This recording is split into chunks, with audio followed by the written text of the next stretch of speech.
प्यारे बच्चों, आज हम कक्षा 8 की विज्ञान की वर्कशीट नंबर 35 करेंगे। वर्कशीट नंबर 35 बच्चों, बल तथा दाब। हम पहले ही जान चुके कि धक्का या खिंचाव को बल कहते हैं, जो किसी वस्तु की गति या की स्थिति या इसके आकार को बदल सकता है। इस कार्यपत्रक में हम बल के परिमाण और दिशा के बारे में जानेंगे। बल एक भौतिक राशि है जिसमें परिमाण और दिशा दोनों होते हैं। किसी वस्तु को जिस दिशा में धकेला या खींचा जाता है उसे बल की दिशा कहा जाता है।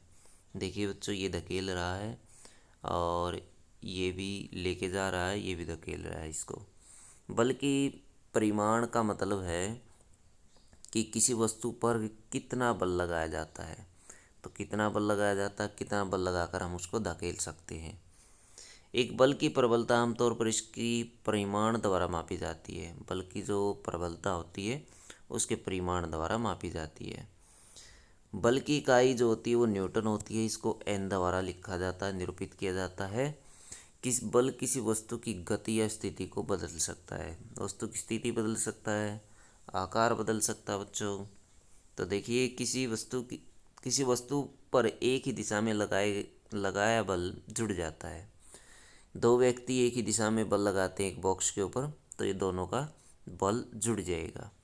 यदि दोनों व्यक्ति एक ही बॉक्स पर अलग अलग बल लगाते हैं तो ये एक घट जाएगा, ऋणात्मक हो जाएगा और एक दूसरे के प्रभाव को समाप्त कर देगा।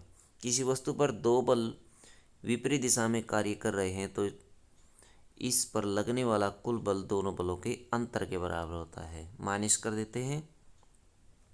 यदि दोनों बल बराबर मात्रा में हैं और विपरीत दिशा में हैं तो कुल बल शून्य होता है। जैसे ये रस्साकशी का खेल होता है। यदि दोनों तरफ से बराबर बल लगता है, इस तरफ भी 3 व्यक्ति हैं, उस तरफ भी 3 व्यक्ति हैं, तो बराबर बल लगता है, जिसकी वजह से यहाँ से ये रस्सी न उस तरफ जाती है न उस तरफ जाती है।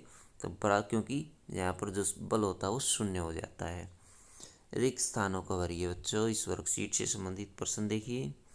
प्रश्न नंबर 1, धक्के या खिंचाव को क्या कहते हैं? बल कहते हैं। बल लगाकर किसी वस्तु की गति या स्थिति बदल सकते हैं। क्या लगा करके? बल लगाकर किसी वस्तु की गति स्थिति को बदल सकते हैं। तीसरा देखिए, बल में परिमाण और मात्रा, परिमाण और दिशा दोनों होते हैं। किसी बल की प्रबलता को आमतौर पर इसके परिमाण द्वारा मापा जाता है। किसके द्वारा? परिमाण के द्वारा इसकी प्रबलता को मापते हैं। बल की इकाई न्यूटन होती है। क्या होती है? न्यूटन अथवा एन, कैपिटल एन। यदि 5 न्यूटन और 3 न्यूटन के दो बल किसी वस्तु पर एक ही दिशा में कार्य कर रहे हैं तो परिणामी बल कितना होगा? जुड़ जाएंगे बच्चों।